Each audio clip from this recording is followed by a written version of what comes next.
хэрэг авсан гэж бодож байна. Ер нь бол халдварын тохиолдол гарлаа гэж аюул сошиалар сэвдэг, ярьдаг, тухайн хүнийг бараг л гаднах өрмөц мэдээллийг өгдөг, ярьдаг байсан шүү дээ.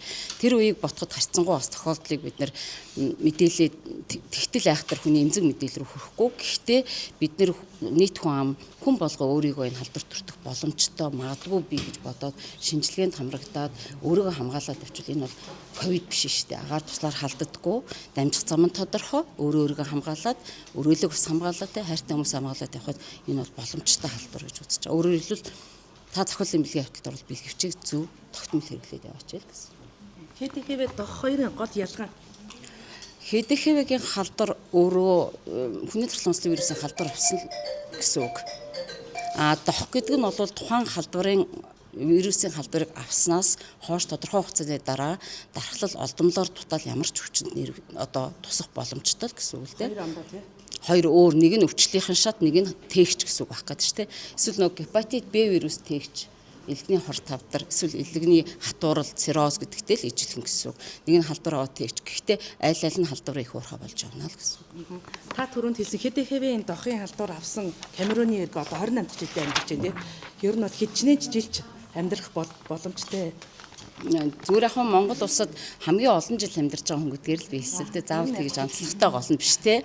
Монгол улсад хамгийн олон жил амьдарч байгаа тохиолдлын нь бол 28 жил 29 дэх жил рүү орж байна л гэж байлаа. Дэлхий дээр ер нь бол яг нөгөө он гараад Трампын засгийн газар гарснаас хойш санхүүжилт хумигдсантай холбоотой 4 сая хүн ам ер нь бол хожимдсон онцлогдсон байна гэсэн тийм мэдээлэл гарсан байлаа. Манай улсад бол айхтар хожимдсон онцлогоо гарах нь харьцангуй гайгүй. Гэхдээ энэ халдварыг авсан хүн бол ер нь 10 орчим жил 10-аас 12 жил ч гэж болно шинж тэмдэггүй үед явдаг учраас тухайн хүн өөрөө ээлж судлалын шинжилгээ буюу тусаар шинжилгээ өгөх бол онцлогдохгүй.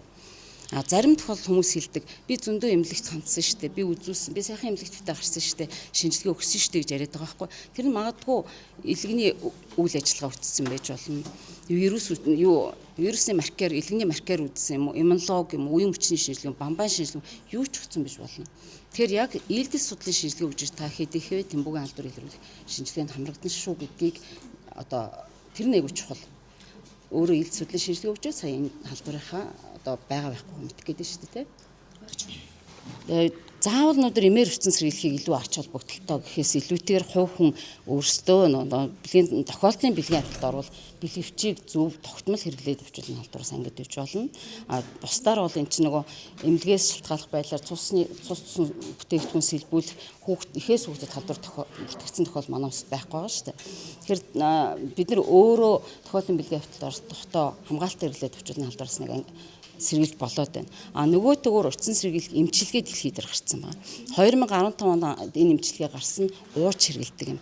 Тухайн хүн өөрийгөө эрсдэлтэй бэлгийн хавталд орох нэ бэлгийн хавталд орох нэ гэж бодж ивэл тухайн эмийг хэрэглэж ууж хэрэгэлдэг. Манай улсад энэ эмийг бол судалгаа хэлбэрээр хэрэгжүүлээд 21-23 онд сая 25 оны 9 сарын сүүлээр эмээ усын бүртгэлтэй бүртгүүлсэн. Төслөөрөө эмээ захиалаад авцаа. Одоо бол нэвтрүүлэгчтэнд авч байгаа гэж ойлгож